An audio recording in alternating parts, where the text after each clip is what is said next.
Hello everyone, स्वागत है आप सभी का। मैं सदन कुमार आप सभी का स्वागत करता हूं। आज की वीडियो में हम लोग क्लास 9 ज्योग्राफी का ये 5वां चैप्टर देख रहे हैं और ये 5वां चैप्टर का दूसरा वीडियो है। इसके एक वीडियो को ऑलरेडी हम देख चुके हैं जिसमें हमने समझा है कि प्राकृतिक वनस्पति और वन्यजीव ये क्या है, यानी कि नेचुरल वेजिटेशन और वाइल्ड लाइफ के बारे में समझा है हमने।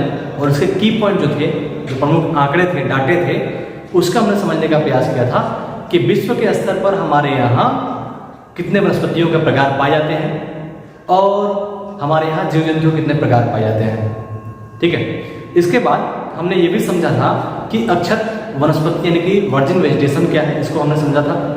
आज की वीडियो में हम समझेंगे कि जो हमारे यहाँ जैव विविधता है, जो बायोडाइवर्सिटी है, ह्यूज बायोडाइवर्सिटी, उसके कारण क्या है। किसी भी देश में या किसी भी स्थान पर जब जीवों की विविधता पाई जाती है तो उसके कुछ कारण हैं, कुछ रीजन है, उसको हम समझेंगे, यहाँ पर समझने का प्रयास करेंगे। ठीक है, तो ये शुरू करते हैं। This huge diversity in flora and fauna kingdom is due to the following factor. जो हमारे यहाँ जैव विविधता के इतने विविधताएं पाई जाती हैं, जैव विविधता के जो प्रकार इतने हैं, इसके पीछे या फिर किसी भी देश में जो जैव विविधता का प्रकार है उसको प्रभावित करने वाले कुछ कारक हैं, कुछ फैक्टर्स हैं। ये आपके सामने फैक्टर्स हैं। फैक्टर कितने हैं? मुख्यतः 2 फैक्टर हैं। पहला है रिलीफ यानी कि धरातल, रिलीफ यानी कि धरातल, और दूसरा हमारे पास क्लाइमेट। ठीक है, क्लाइमेट यानी कि जलवायु। 2 चीजें हैं, 2 मुख्य फैक्टर हैं जो जैव विविधता बायोडाइवर्सिटी को प्रभावित करते हैं। उसमें आपका धरातल यानी कि सरफेस और दूसरा है क्लाइमेट। आगे देखेंगे तो यहाँ पर रिलीफ यानी धरातल को 2 भागों में बांटा गया है। कौन कौन से? एक है लैंड यानी भूभाग और दूसरा सॉइल यानी कि मृदा, मिट्टी जिसे हम कहते हैं। तो इसको हम 2 भागों में बांट कर देखते हैं। ठीक है, तो आइए शुरू करते हैं, इसको समझने का प्रयास करेंगे। अब धरातल कैसे प्रभावित करता है जैव विविधता को, कि वहाँ पे विभिन्न प्रकार के जीव जंतुओं के प्रकार विकसित होंगे, वेराइटी विकसित होंगी। तो उसमें देखेंगे तो लैंड जो हमारे यहाँ भूभाग है, तो लैंड कई प्रकार के होते हैं। भूभाग कई रूपों में पाए जाते हैं। इसमें आप देखेंगे तो माउंटेन, प्लेट्यू है, प्लेन है, इसके अलावा ड्राई और वेट लैंड है। तो अलग अलग भूभाग है हमारे पूरे विश्व में, और सभी विश्व में आप देखेंगे तो भूभागों की कारण ही वहाँ पे वनस्पतियों की जो विविधता पाई जाती है, वनस्पतियों का जो अलग अलग प्रकार पाया जाता है वो देखने को मिलता है। और वनस्पति का जो प्रकार अलग होगा तो वहाँ पे जीव जंतु भी अलग उत्पन्न होंगे, विकसित करेंगे। माउंटेनियस रीजन में देखें, ऊंचाई वाले स्थान होते हैं, उसके टॉप लेयर हमेशा बर्फ से ढका होता है। नीचे के भागों में देखेंगे तो ढलान होते हैं, मिट्टी गहराई में होती है, और वहाँ पे शंकुधारी जो कोनिकल वृक्ष होते हैं उनका विकास ज़्यादा देखने को मिलता है। प्लेट्यू रीजन में देखेंगे तो प्लेट्यू रीजन में माउंटेनियस रीजन और प्लेन्स एरिया की अपेक्षा देखें तो माउंटेनियस रीजन में तो कुछ वनस्पति जहाँ पे वर्षा होते देखने को मिलते हैं, लेकिन प्लेट्यू रीजन में उनकी तुलना में कम दिखाई देते हैं। माउंटेनियस कम ऊंचाई के होते हैं, हालांकि उसमें भी आप देखेंगे तो इसके भी टॉप जो स्थान है, ऊपर वाले स्थान है, वहाँ पे तापमान कम होता जाता है, तो उसके कारण भी वनस्पति का विकास कम होता है, जीव जंतु का विकास कम होता है। प्लेन मैदानी क्षेत्र कृषि के लिए काफ़ी उपयुक्त होता है, वहाँ पर कृषि सामान्य ढंग से किया जा सकता है। तो वहाँ पे आप देखेंगे तो वनस्पतियों का विकास काफ़ी अच्छे ढंग से होता है, बेहतर ढंग से होता है। और घास के मैदान डेवलप होते हैं, घास के मैदान डेवलप होंगे तो वहाँ पे अलग अलग वन्यजीव भी वनस्पति विकसित करेंगे। तो ये कारण है कि अलग अलग जो हमारे यहाँ लैंड के सरफेस है, उन्हीं के कारण जीवों में विभिन्नता देखने को मिलती है, विविधता देखने को मिलती है। ठीक है, उसी प्रकार वेटलैंड और ड्राई लैंड देखेंगे। ठीक है, आर्द्र भूमि, शुष्क भूमि, तो आर्द्र भूमि में वनस्पति का विकास ज़्यादा होगा, शुष्क भूमि में कम होगा, तो ये भी देखने को मिलता है। चलिए अब समझते हैं दूसरा पॉइंट। दूसरा जो है रिलीफ का दूसरा पॉइंट, सॉइल, मिट्टी। तो मिट्टी में आप देखेंगे तो मृदा भी हमारे यहाँ या पूरे विश्व स्तर पर कई प्रकार की मिट्टी पाई जाती है। लेकिन हम बात करें भारत की, तो हमारे यहाँ एनसीईआरटी के अकॉर्डिंग, एनसीईआरटी बुक के अकॉर्डिंग हमारे यहाँ मुख्यतः 6 प्रकार की मिट्टी हम पढ़ते हैं, क्लास 10 में पढ़ेंगे भी, तो वहाँ पे 6 प्रकार की मिट्टी देखने को मिलता है। और यहाँ पे देखेंगे कि मिट्टी का जो कलर है, रंग जो है, वो उसके रासायनिक गुणों के आधार पर ही अलग किया गया है। ठीक है, रासायनिक गुणों के आधार पर ही उसको अलग अलग कलर में देखा जाता है। तो वो उनके जो गुण हैं उन्हीं गुणों के कारण वनस्पतियों का अलग अलग प्रकार से विकास होता है। अब वनस्पति विकसित होते हैं, जीव जंतु विकसित होते हैं। जैसे देखें कि मृदा में देखें तो हमारे यहाँ 6 प्रकार की मुख्यतः मिट्टी पाई जाती है। इसमें एलुवियल सॉइल, जलोढ़ मिट्टी, ब्लैक सॉइल, काली मिट्टी, लेटराइट मिट्टी, ठीक है, रेड एंड येलो सॉइल यानी कि लाल और पीली मिट्टी, एरिड यानी कि मरुस्थलीय मिट्टी, और माउंटेनियस सॉइल यानी कि पर्वतीय मिट्टी। तो ये 6 प्रकार की मिट्टी आप देखेंगे तो ये 6 प्रकार की मिट्टी अलग अलग क्षेत्रों में उनके रासायनिक गुणों के आधार पर ये विकसित हुई हैं और ये उनके गुण के कारण ही वनस्पतियों का भिन्नता देखने को मिलता है। हर मिट्टी में यानी कि सब मिट्टी में सभी प्रकार के फसल लगा नहीं सकते, सभी प्रकार के पौधे उत्पन्न नहीं हो सकते हैं, ठीक है।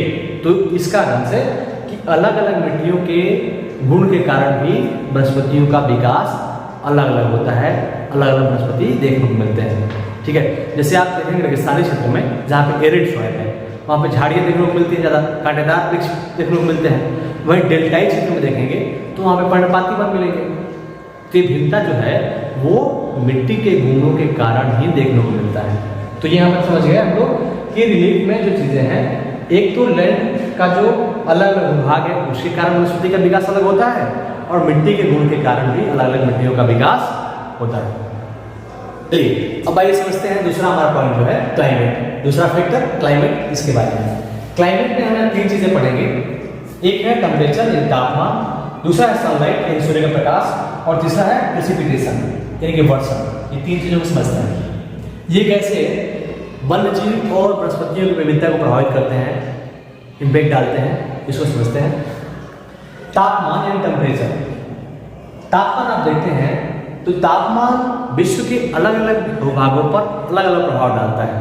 आप अक्षांश के भूमिका में देखेंगे तो जहाँ पे निम्न अक्षांश है वहाँ पे तापमान अधिक होता है, उच्च अक्षांशों में तापमान कम होता जाता है।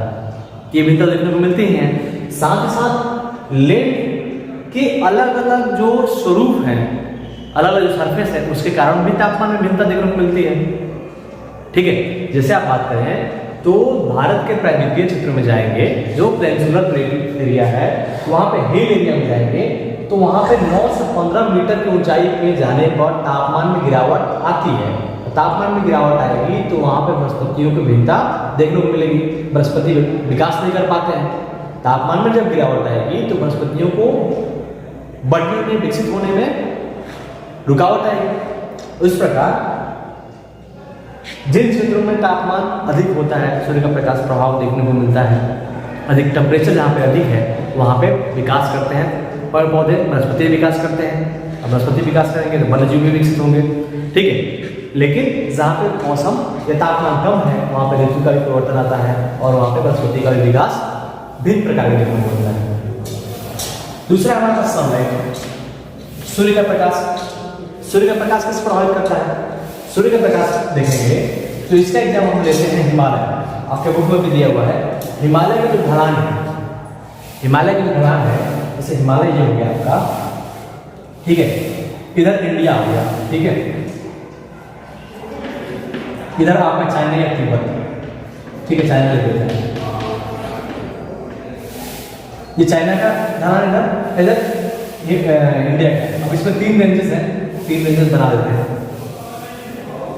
1 2 3, ठीक है, 3 रेंज हो गए। तो इसमें इंडिया की तरफ जो ढलान है, ठीक है, यानी कि ये दक्षिण के ढलान है, साउथ का, और ये है चाइना के नॉर्थ का। अब दोनों को देखेंगे तो सनलाइट का प्रभाव दोनों का अलग है। इस ढलान में, इधर की जो ढलान है इसकी तुलना में इधर जो भारत का ढलान है यहाँ पे तापमान अधिक होता है, अच्छी वर्षा होती है, तो यहाँ पे इन क्षेत्रों में वनों का विकास काफ़ी अच्छे देखने को मिलता है, काफ़ी बेहतर वनों का विकास देखने को मिलेगा, वनस्पतियों का विकास अच्छा देखने को मिलता है। जबकि इन क्षेत्रों में आएंगे जो चाइना का ढलान है हिमालय का, वहाँ पे वनस्पति देखने को कम मिलते हैं। कारण क्या है? कारण है सूर्य के प्रकाश का प्रभाव, ठीक है। तो ये हो गया आपका कि सूर्य के प्रकाश के प्रभाव के कारण भी वनों और वनस्पतियों में भिन्नता देखने को मिलती है, और जहाँ पे सनलाइट अच्छा आता है, अच्छे मिलते हैं, वहाँ पे वनस्पतियों का विकास अच्छा होता है। वनस्पति का अच्छा विकास होगा तो उसमें वन्य जीव भी अच्छे विकसित होते हैं, अधिक विकसित होते हैं, अलग अलग वैरायटी विकसित होता है। ठीक है, तो ये कारण हो गया। उसके बाद हमारे पास अंतिम जो लास्ट है वो है प्रेसिपिटेशन, यानी कि वर्षा। वर्षा यानी वर्षा की मात्रा।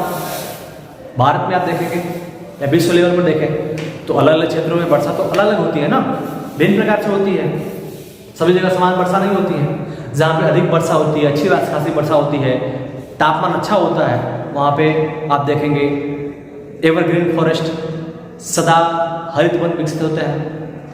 ठीक है, तो यहाँ पे देखेंगे तो जहाँ पे वर्षा अच्छी खासी है वहाँ पे वनों का विकास, वनस्पतियों का विकास अच्छा होता है, जीव जंतु का विकास अच्छा होता है। जैसे भारत की बात करें वेस्टर्न घाट, वेस्टर्न घाट आपको पता होगा, ठीक है, वेस्टर्न घाट, इसमें आप देखेंगे कि ये जो भारत है, ठीक है, उसका ये जो घाट है वेस्टर्न घाट, ठीक है, ये वेस्टर्न घाट हमने बना दिया, ठीक है, ये वेस्टर्न घाट। और वेस्टर्न घाट का जो पश्चिमी ढलान है, मतलब इधर वाला ढलान है जिसको हम पश्चिमी ढलान बोलेंगे, और ये हो गया पूर्वी ढलान। ठीक है, तो पूर्वी ढलान और ये पश्चिमी ढलान, पश्चिमी ढलान की तरफ आप देखेंगे तो वर्षा अच्छा प्राप्त होता है। ठीक है, वहां वर्षा अच्छा प्राप्त होता है इस साइड में। तो इधर के जो वनस्पति का विकास आप देखेंगे उसकी तुलना में पूर्वी ढलान, इधर वाला जो ढलान है, यहाँ पे वनों का विकास कम देखने को मिलता है। कारण क्या है? वर्षा, प्रेसिपिटेशन। यहाँ वर्षा अच्छी खासी होती है। मानसून का आगमन के समय आप देखेंगे,